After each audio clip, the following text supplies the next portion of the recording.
Meerut, one of the oldest cities of India. It is located at approximately 70 kilometers northeast of India's capital Delhi, in the state of Uttar Pradesh. The city carefully preserves the history that over the centuries played an important role in shaping modern India. The British even went to the extent of carving out nation's largest cantonment that provided a strong military base for British expansion in North India. As history goes, the region of Meerut came under British rule in 1803 after the Treaty of Surji-Anjangaon between the British and the Marathas, and in 1806 Meerut Cantonment was formed. As you move towards the 3,500 hectare Meerut Cantonment, the well-preserved British-era buildings, a clear reminder of the days of the Raj.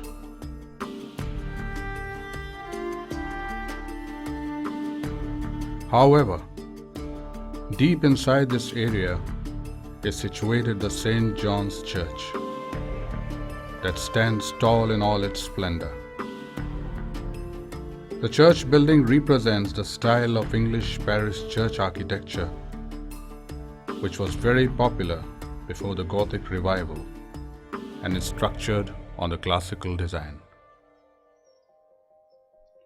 Its impressive spire, visible from miles away, continues to inspire stray souls to take refuge in the eternal peace forever present in its sprawling premises.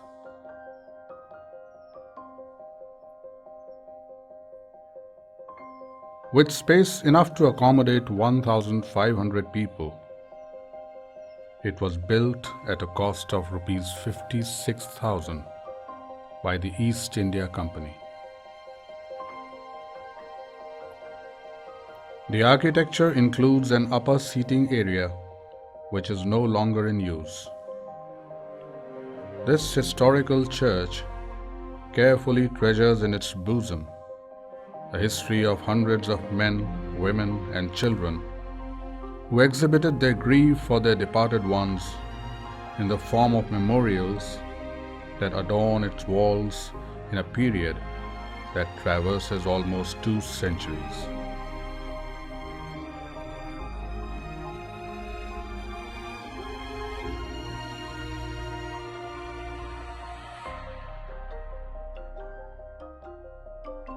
Built in 1822, St. John's Church holds the distinction of being the first church erected by the British in the upper provinces. The church was consecrated by the Right Reverend Thomas Fenshaw Middleton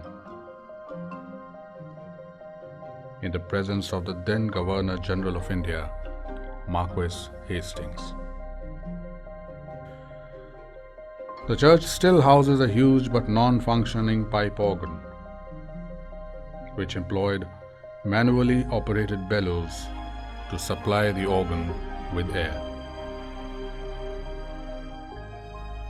The wooden pews and kneelers, brass eagle lectern, exquisitely carved wooden chancel, and the pulpit haven't changed much in the last 2 centuries.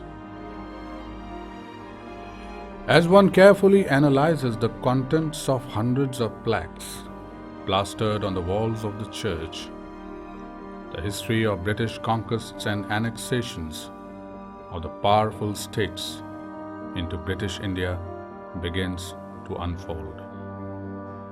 St. John's is a church which beautifully illustrates the development, both military and political, during the early part of 19th century undertaken by the British in North India in particular.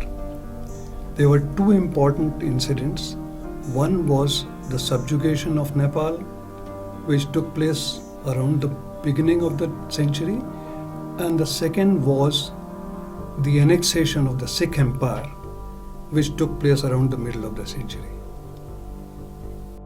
We have a large number of memorials in the church erected by the regiments that took active part in the bloody and gruesome Anglo-Sikh wars that saw the falling of more than 2,000 British soldiers and officers.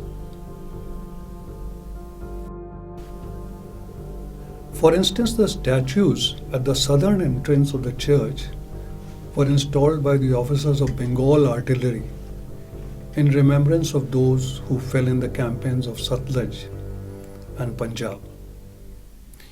Besides, there are a number of plaques that speak volumes about the Great Wars.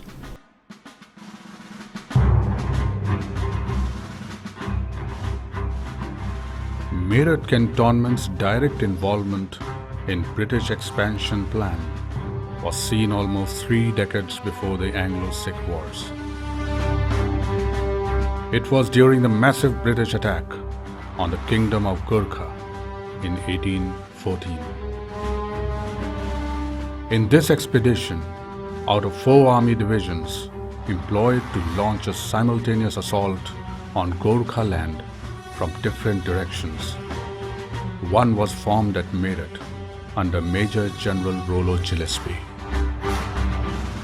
This division originally consisted of 1,000 Europeans and 2,500 native infantry, totaling 3,513 men.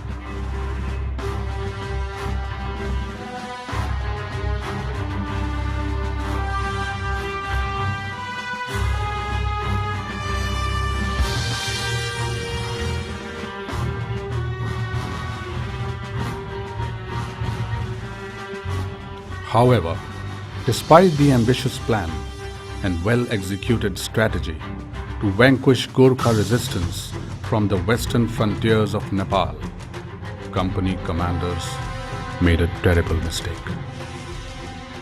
They underestimated the strength of Nepali perseverance and their mastery in hill warfare. Congratulations, my lord.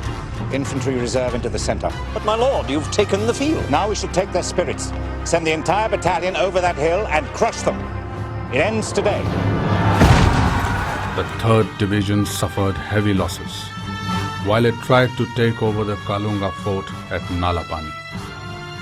It was the valor of only 600 Gorkha men and women, captained by the legendary hero Balbhadra Kaur, who repulsed every attack by the company force, which outnumbered them by 6 times and engaged them for more than 4 weeks.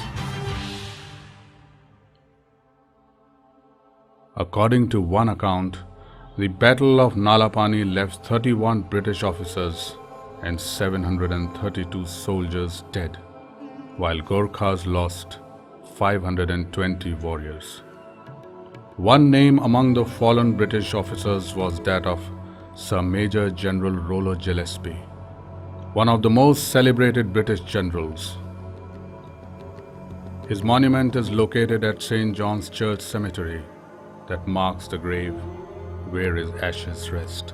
It took the British almost 2 years to force Nepal to sign the Treaty of Sagoli, according to which 1/3 of its territory was surrendered to British India. In addition, certain other conditions were imposed on which the King of Nepal was compelled to sign.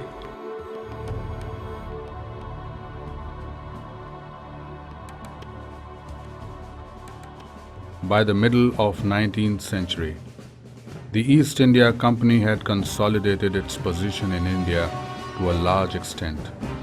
But somewhere, deep inside, unrest was brewing against the suppressive policies of the colonial masters. The volcano erupted on the evening of 10th May 1857 in Meerut itself. On that fateful day of 10th May 1857, the service of St. John's Church had been postponed for late in the evening because of the extreme summer heat. The Europeans who had been living on the Indian side of the cantonment started moving towards the European half of Meerut cantonment at about the same time when the uprising occurred in Southern Bazaar, that is around 5:30. That was one big reason for the high number of casualties among Europeans that occurred on that day. Around 50 Europeans were killed on 10th May at Meerut. According to the records of St. John's Church, 32 of these were buried within St. John's Cemetery. Today, we find 9 of those graves existing within the church, including the grave of the first man to be killed in the uprising of 1857, Colonel John Finnis. There is only one tablet within the church which links it directly to 1857, and this is of McDonald's. This lies on the upper story of the church and is in memory of this individual who was killed in the uprising.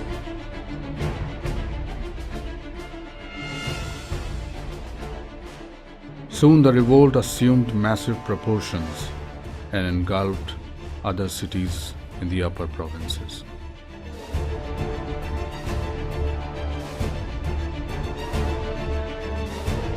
Although the uprising was brutally crushed by the British, it definitely germinated the seeds of patriotism, uniting every Indian in the process.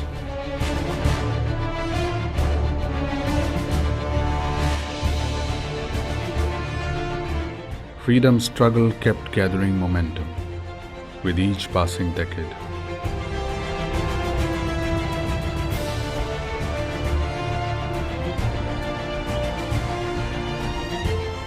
Exactly 90 years after events that took place in 1857, India got independence from the British rule and became a republic. It's been more than 6 decades when the Indian flag was hoisted from the Red Fort for the first time.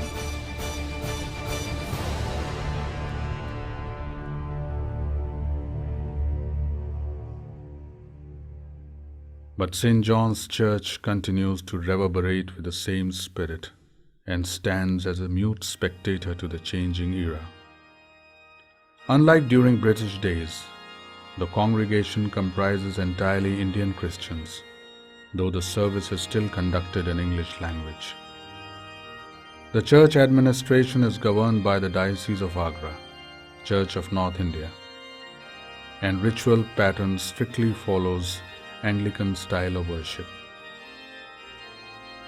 Congregation comprises 40 plus families, and it's only during Christmas and Easter when a sizable number of people worship in this church.